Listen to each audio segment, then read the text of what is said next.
Bonjour à toutes et à tous et bienvenue pour cette nouvelle vidéo 2.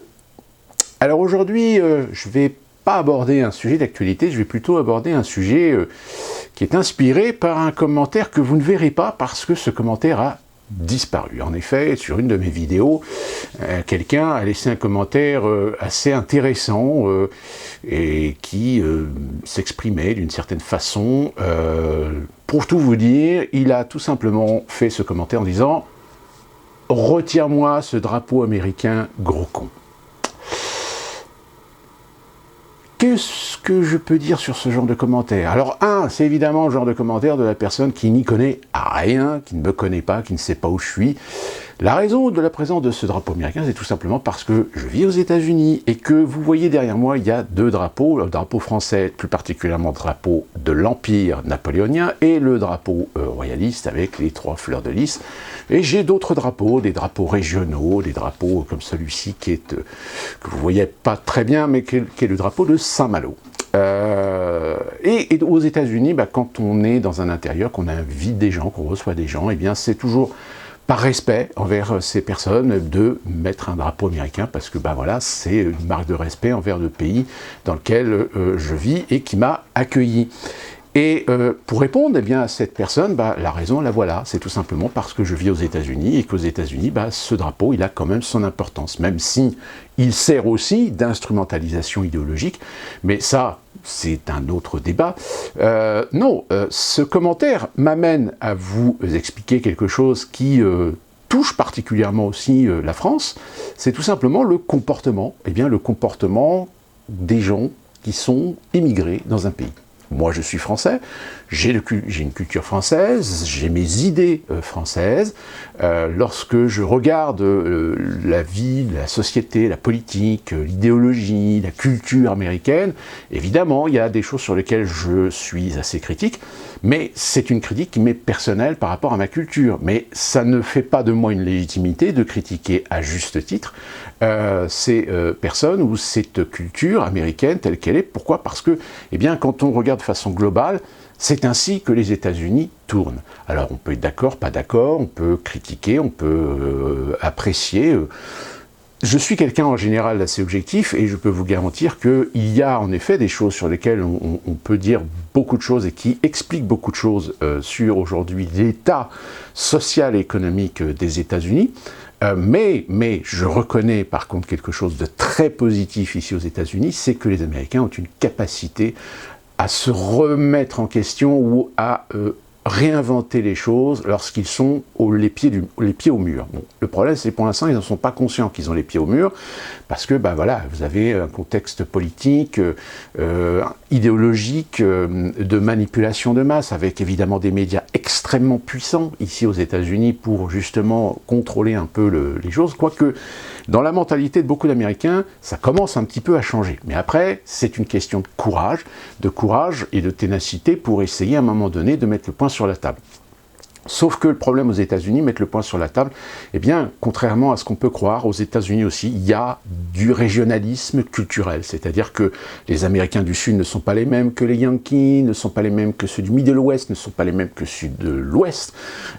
Pour avoir un petit peu passé quelques séjours dans le Michigan, en Californie, en Floride, je peux vous garantir qu'en effet, il y a véritablement une légère différence de perception, une légère différence de culture, de vision aussi par rapport au pays qui est assez significatif. Et donc ça fait un petit peu un melting pot où dans ce melting pot on se dit quand même qu'un jour il va bien se passer quelque chose. Et c'est pour ça d'ailleurs que dans une précédente vidéo j'avais dit que pour moi les États-Unis d'Amérique tels que l'on connaît aujourd'hui n'existera pas dans 100 ans parce qu'il va y avoir un moment donné, si rien n'explose, si le pays n'est pas en face vraiment d'une situation de crise mais majeure, qui à un moment donné fera prendre conscience à la majorité de reprendre le pouvoir, de reprendre sa démocratie en main, ce pays va exploser en plein vol.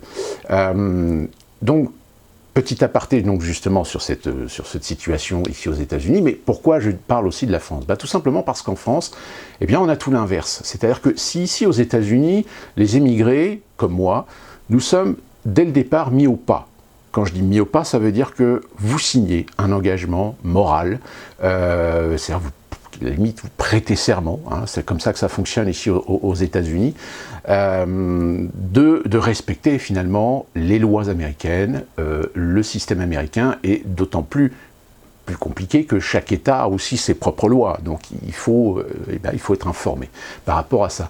Et qu'en aucun cas, on a le droit de remettre en question les valeurs qui circulent aujourd'hui dans ce pays, même si dans certains États, on a adopté une certaine souplesse.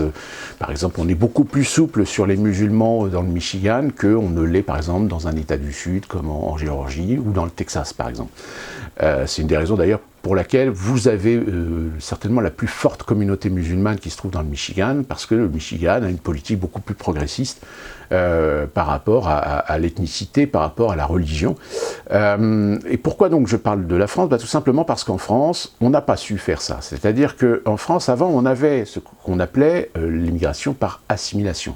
C'est-à-dire que le principe, c'était de dire: vous venez en France, mais en France, voilà, il y a des règles, il y a des lois, il y a des valeurs, il y a une culture, il y a une histoire, donc à vous de vous y conforter ou de la respecter en tant que telle, et que si ça vous plaît pas, allez voir ailleurs. Sauf que ça, on l'a changé. On l'a changé dans les années 80 pour un modèle anglo-saxon, qui est un modèle par intégration. Et c'est là que les choses ont commencé à complètement merder, c'est-à-dire qu'on a tout simplement laissé la possibilité aux gens de venir en France tout en conservant, tout en préservant leur histoire, leur culture, leurs mœurs, leurs traditions. Et finalement, ça a fait ce qu'on trouve, en effet, dans les pays anglo-saxons, ce qu'on trouve aux États-Unis. C'est pour ça d'ailleurs que le melting pot, c'est assez galvaudé. C'est tout simplement que, on a créé la possibilité de communautariser la société française. Et malheureusement, dans un pays latin, le communautarisme, ça passe très mal. C'est-à-dire que on est dans une situation aujourd'hui où pourquoi est-ce qu'on accepte à une communauté de pouvoir préserver, de pouvoir continuer à appliquer des traditions, des valeurs qui parfois vont complètement à l'encontre des valeurs de la République. Et c'est encore pire aujourd'hui quand on jongle justement avec ce communautarisme pour des intérêts et du clientélisme politique. Et l'affaire Mila, je vous mets la référence sur la vidéo que j'ai déjà expliquée, l'affaire Mila a révélé ça, c'est-à-dire ce parti pris de plutôt préserver la communauté musulmane dans laquelle on sait que culturellement il y a une partie, je dis bien une partie de gens qui sont homophobes et qui par conséquent à un moment donné vont, ça va poser un problème avec l'autre on va dire l'autre idéologie sur laquelle on surfe énormément politiquement, qui est les LGBT, voire même intégrer aussi les féministes, puisque on peut intégrer les deux en confrontation avec certaines idéologies dans la communauté musulmane, je dis bien certaines, et l'affaire Mila a révélé ça. C'est quand on voit par exemple Ségolène Royal qui n'est pas Mila parce que elle estime que la gamine de 16 ans peut-être a été un peu trop loin. Oui, en effet, mais c'est une gamine de 16 ans. Elle a dit les choses de façon spontanée, de façon percutante, avec son langage, parfois pas forcément très mesuré. Ça là-dessus, on est bien d'accord. Mais ça révèle aussi un des problèmes de la société, c'est qu'on a construit des gens qui sont typiquement les mêmes qu'on trouve ici aux États-Unis, c'est des gens qui sont complètement exacerbés émotionnellement parlant. C'est-à-dire que ne régissant plus par raison gardée, ne réagissant plus par libre arbitre, ne réagissant plus avec mesure et recul, mais qui réagissent par émotion. C'est-à-dire l'émotionnel prime, donc tout d'un coup, paf, voilà, ça pète, ça part dans des vulgarités, dans des insultes, etc. Et la jeune Mila, malheureusement, s'est fait prendre à ce piège-là. Bon, aujourd'hui, elle confirme en effet que c'est ce qu'elle pense de la religion musulmane, mais qu'elle prend en considération que tous les musulmans ne sont pas à mettre dans le même panier. Donc, elle amène quand même une idée de pas d'amalgame. Pour rejoindre un peu ce que je disais dès le départ, c'est-à-dire qu'on a justement laissé ce principe. C'est-à-dire, voilà, vous êtes en France, mais à la limite, faites comme vous faisiez chez vous. sauf que ça ne fonctionne plus. Et ça fonctionne encore moins avec une communauté dont la religion musulmane, donc le Coran, a une idéologie politique. Et de ce fait, un grand nombre de musulmans réagissent par rapport à un islam politique et qui forcément rentre en confrontation, en conflit idéologique avec les lois et les principes et les valeurs de la République. Et ça, eh bien aujourd'hui, c'est en train de remonter à la surface. L'affaire Mila n'est que peut-être la partie émergée de l'iceberg, et je pense qu'on va, dans le futur, avoir d'autres affaires qui, à un moment donné, vont exposer aux yeux des gens, aux yeux des Français, eh bien, cette problématique. Cette problématique sur laquelle les politiques, eh bien, finalement, ne prennent pas parti. Ils ne prennent pas parti, pourquoi? Tout simplement parce que la communauté musulmane française, qu'ils soient français, nés français, ou par le droit du sol, ou par naturalisation, eh bien c'est un électorat. C'est un électorat non négligeable, sur lequel reposent énormément de partis politiques, parce que de toute façon, regardez les chiffres aujourd'hui des participations aux différentes élections qui ont lieu ces dernières années, vous allez comprendre qu'on est presque sur la moitié des Français inscrits, qui ne s'expriment pas, ou qui s'expriment blanc, ou qui s'abstiennent. Je ne parle même pas de ceux qui sont malheureusement pas inscrits dans les listes pour des raisons X. Donc, la petite portion d'électorat qui reste aujourd'hui et qui a élu, pour une majeure partie, Emmanuel Macron, puisque je rappelle quand même qu'Emmanuel Macron a été élu avec 60% de ceux qui ont voté, donc ce qui est quand même pas négligeable. Donc c'est un électorat donc il faut préserver. Donc c'est un électorat sur lequel il ne faut pas taper à cause de leur religion, à cause de ceux qui en ont une pratique particulière, de ceux qui en font un outil idéologique et politique, voire même social. Ça aussi, il faut le prendre en considération. Et forcément, il y a un moment donné, lorsque des radicaux musulmans sont en face de LGBT ou de féministes, forcément, on va droit au clash. Et c'est là que les politiques aujourd'hui montrent leur vrai visage, c'est que finalement, eux qui sont les premiers à vouloir défendre les droits des femmes, à jouer pour l'égalité, à jouer pour la revendication, les droits égaux des LGBT par rapport aux hétérosexuels, et ceux même qui jonglent aujourd'hui avec les théories du genre, parce que, je veux dire, là, les théories du genre, on est en plein dedans.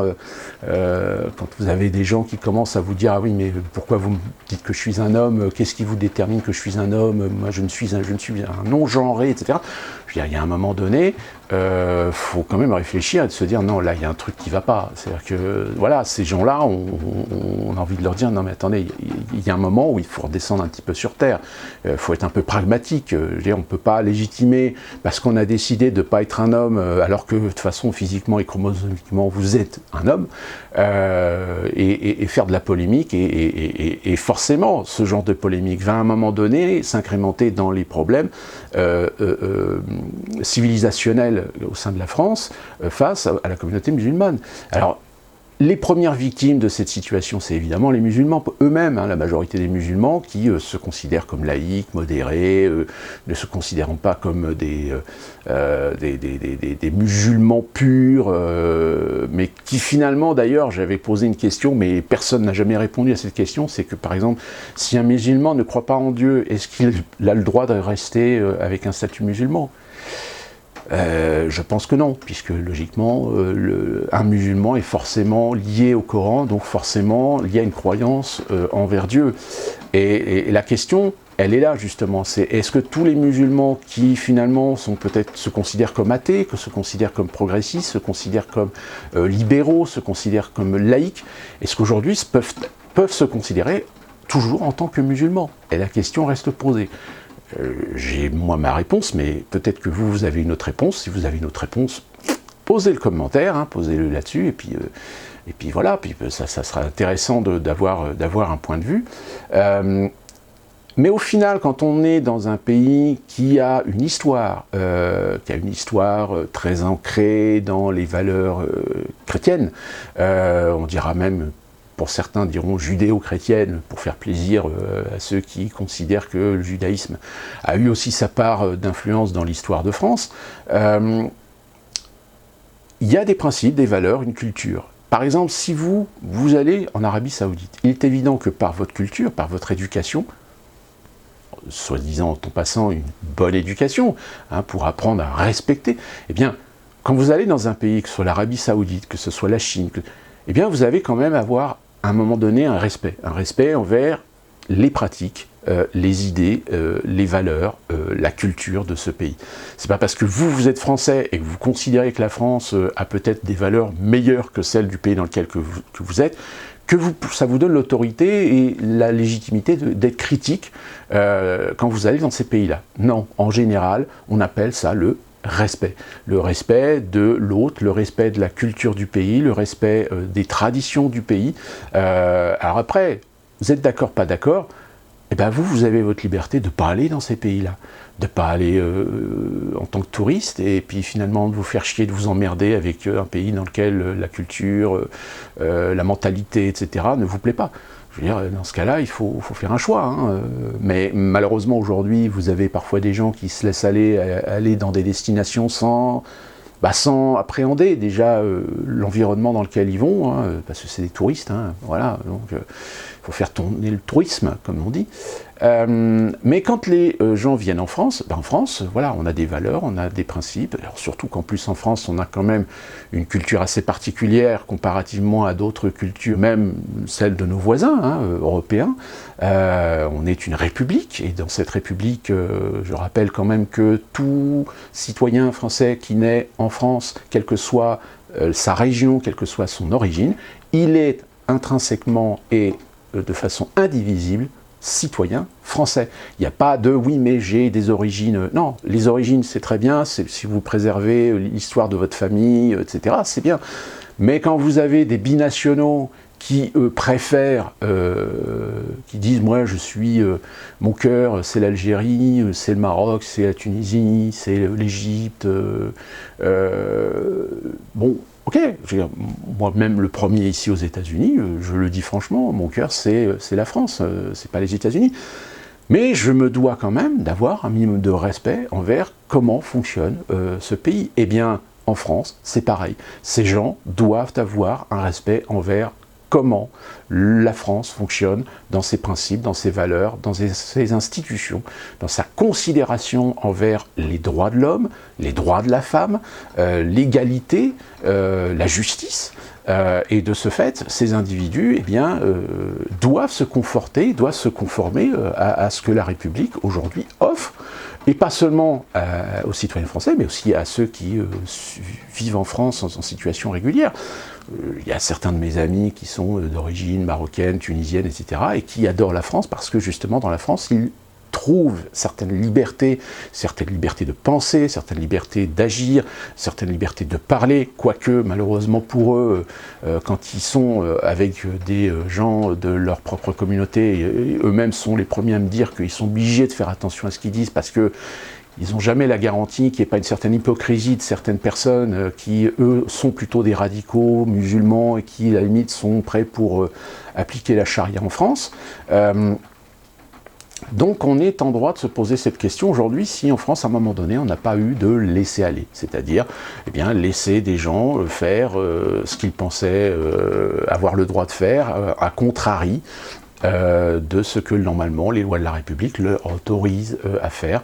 Mais ça a été cultivé et ça a été, je veux dire, limite on pourrait dire qu'on ne peut pas leur en vouloir parce que malheureusement c'est la responsabilité politique d'avoir laissé le communautarisme s'installer en France. Alors que, à l'origine, le communautarisme, il pouvait exister, mais il restait relativement discret, et ce qui a fait qu'avec le temps, les Espagnols, les Polonais, les Italiens, les Portugais, les Ukrainiens, les Roumains, les Bulgares qui sont venus s'installer en France, eh bien ce sont, à terme même sur la première génération, se sont très rapidement assimilés. Ça n'a pas été facile pour les premières générations, mais aujourd'hui, vous pouvez rencontrer des amis qui ont des noms de famille très clairement d'origine de ces pays intra-européens, ou même dans d'autres pays, hein, je pense au Vietnam,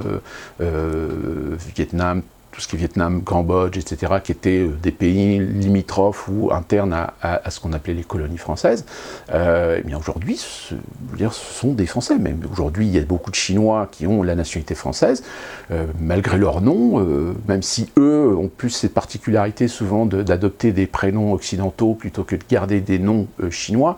Des fois même, ils ont parfois les deux, hein, mais voilà, il y a d'autres communautés qui, elles, sont plutôt cultivées dans l'esprit un petit peu revanchard, c'est-à-dire la France, on se torche le cul avec, on se torche le cul avec les droits de l'homme, on se torche le cul avec la loi. Nous, ce qu'on veut, c'est appliquer ce que nos ancêtres ont appliqué dans leur pays, c'est-à-dire l'islam avec la charia, avec toutes les considérations hiérarchiques et sociales dans la famille, ce qui est assez amusant d'ailleurs parce qu'il y a beaucoup de musulmans qui disent « Ah oui, mais nous, on a beaucoup de respect pour la femme, on considère la femme l'égale de nous, etc. » Mais alors qu'en réalité, oui, la femme est l'égale d'eux, mais à partir du moment où elle ferme sa gueule. Donc, voilà, c'est assez compliqué. Alors peut-être que certains d'entre vous pensent que ce que je suis en train de dire, c'est du cliché. Non, c'est pas du cliché. J'ai suffisamment d'expérience pour savoir que c'est la réalité, et cette expérience a été confirmée par des amis tunisiens, marocains et algériens, dont d'ailleurs surtout certains Algériens, qui pour certains d'entre eux d'ailleurs ont modifié leur nom parce que voilà, ils ont des noms un peu plus français maintenant, parce qu'ils savent qu'avec des noms algériens, ils n'auraient pas réussi leur carrière professionnelle qu'ils ont aujourd'hui. Donc ça, c'est une réalité. Alors certains diront, oui, ben voilà, c'est la preuve que la France est raciste. Non, c'est pas la preuve que la France est raciste. C'est la preuve tout simplement, c'est que les sociétés sont ce qu'elles sont, elles ont leurs qualités, leurs défauts, et bien il faut savoir jouer et faire avec. Et c'est pas à un étranger ou un fils d'étranger de vouloir modifier les règles du jeu d'un pays, sous prétexte parce que lui ne s'y trouve pas, lui ne s'y retrouve pas. Eh bien, si vous y retrouvez pas, peut-être qu'il y a eu à un moment donné une erreur de choix dans le pays dans lequel vous vouliez aller. Parce que, bah oui, je comprends que les pays occidentaux sont souvent des pays qui sont des Eldorado économiques et social, alors surtout la France, hein, qui a quand même un système social certainement beaucoup plus avantageux que certains pays africains. Voilà, encore un propos que certains diront, ah ouais, c'est un propos raciste. Non, c'est pas un propos raciste, c'est un propos réaliste, c'est un propos sociologique qui est une réalité, mais même si ça vous défrise, c'est malheureusement le cas. Alors aujourd'hui, moi personnellement, je considère qu'il y a une majorité aujourd'hui d'enfants d'étrangers, d'enfants de l'immigration qui ont compris ça, ils ont compris cette assimilation qu'ils se doivent d'avoir à l'encontre d'une culture occidentale, à l'encontre d'une société évoluer peut-être par rapport aux égalités et dans le droit et dans la justice, même si voilà, ça fera l'objet d'autres vidéos concernant ça, mais et ils sont aujourd'hui, ce sont les premières victimes. C'est ceux-là qu'on est en train de trahir parce que eux, ils veulent pouvoir bénéficier de ce pourquoi leurs parents sont peut-être venus en France, c'est-à-dire leur donner la possibilité d'avoir de l'éducation, de pouvoir trouver des travails, de pouvoir trouver des professions qui soient plus rémunératrices et de pouvoir ensuite fonder des familles dans des contextes socio-économiques beaucoup plus avantageux et beaucoup plus sécurisés que s'ils étaient restés dans leur pays. Mais ça, malheureusement, aujourd'hui, il y en a beaucoup d'entre eux qui sont en train de se poser la question si finalement il n'y a pas eu une erreur à un moment donné et que ce fameux rêve de la France est en train de tourner en cauchemar.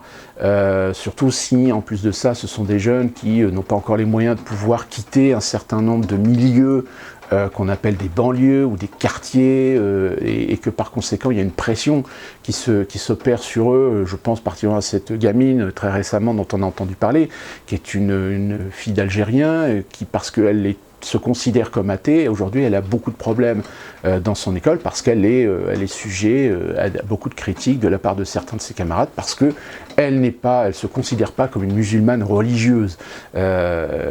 Donc voilà, c'est vrai que c'était un sujet qui est très vaste, mais voilà, c'était un sujet sur lequel j'ai voulu rebondir par rapport à celui qui a considéré que ce drapeau ne devait pas exister dans mon fond, mais il a sa raison d'être, hein, de par l'endroit où je suis, et que ce drapeau eh ben, c'est la marque de respect que j'ai envers ceux qui m'ont accueilli dans leur pays.